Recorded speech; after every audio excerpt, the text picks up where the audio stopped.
Okay, let's do that again. She wasn't recording. Oh, God. oh man. I'm sorry. Okay, let's do I it hope again. I can do it that good. Yes, you can. All right. We recording? Yes. All right. So if your volleyball court, this is your inbounds, Yeah. and this would be like your playing area. Uh-huh. I would extend your sand and your border at least 3 to 4 feet past Okay. your out of bounds line. That way the guys have room to play and creates a little bit of a safety barrier for them to catch an out of bounds ball and keep playing and doing what they're doing. So Okay. I would extend Okay. your border 3 to 4 feet to keep all your sand in one place with either landscape and timbers, railroad ties, or pour a concrete curb if you're going to do a sidewalk. Okay, and not PVC pipe. I probably wouldn't do the PVC pipe. We can already tell that the sand's getting out from under it in multiple areas. So Okay, and you're saying those cross ties or whatever would keep the sand in better? probably better, especially if you got a contractor to come in and excavate and put them in place like they need to be. Okay, now you know I recommended the concrete with a curb, and I got poo-pooed on that. Would you explain that to them? If you're gonna do a concrete, if you're gonna do a sidewalk around here anyway, part of your border could already be a curb. Since they're already pouring concrete, I don't see the cost being much higher to go ahead and form a curb. And the curb is on the sand side? Yeah, it would be part of your border. So like if you were gonna extend your sidewalk here out, if you were going to be pouring concrete right there anyway, I would recommend to go ahead and make that part of your border and just do a curb.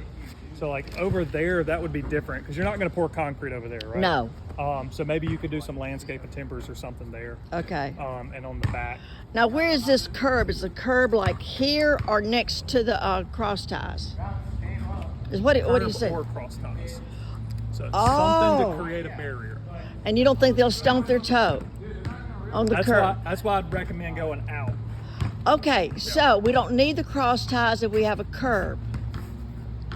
Yeah, no, one or the other. I would go one or the other. So like for this area, if you were going to pour a sidewalk here, I would go ahead and pour a curb there as well to help keep some of that sand in. Okay. For that area and that area, I would do probably landscape and timbers or cross ties, wooden cross ties or something like that. Okay, so where would you? Let's walk the sidewalk. So we're on the sidewalk, right? Yeah. If you're going to pour a sidewalk here, I would go ahead and do it as part of a curb. Bring it out to about right here. So this might be a new sidewalk.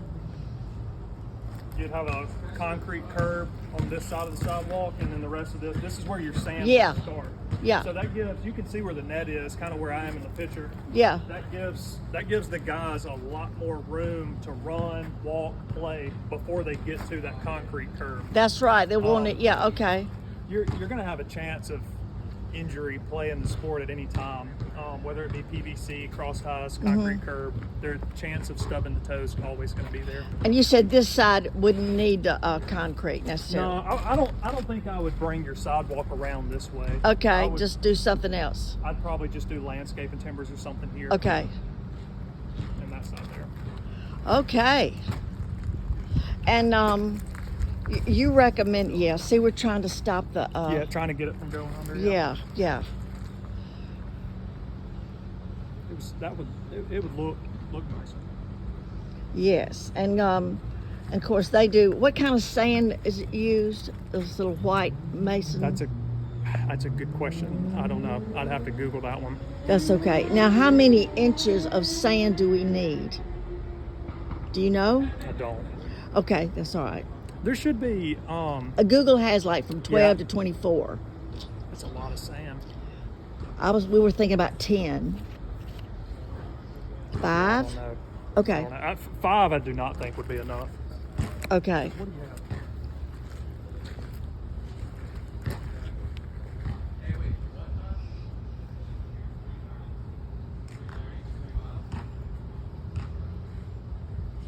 I don't see why 10 wouldn't be enough. 10 seems like a significant amount. Well, we had one contractor say 2 inches. I said, I don't think that's. That won't be nowhere near enough. Maybe 5 or something.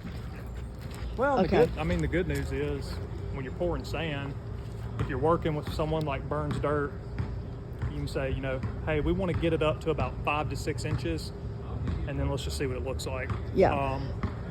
Now, somebody suggested a landscape liner that they put in flower beds that would help to put under that sand. Yeah. Okay. I don't see that hurting at all. Now, what about this thing holding water, and water can't get out or something? How does that work? Water's got to be getting out of it now somehow. Well, let's get out under these corners. See, I guess. I think your landscaping layer that they're referring to, that'll certainly help with like weeds growing. I'm already seeing some right here. Okay. Yeah. Oh yeah. So you're already getting some weeds growing. So I would definitely say that's a pretty good recommendation to keep grass and weeds and stuff from growing in it. There's all kinds of erosion control measures that a contractor can recommend to you. Okay.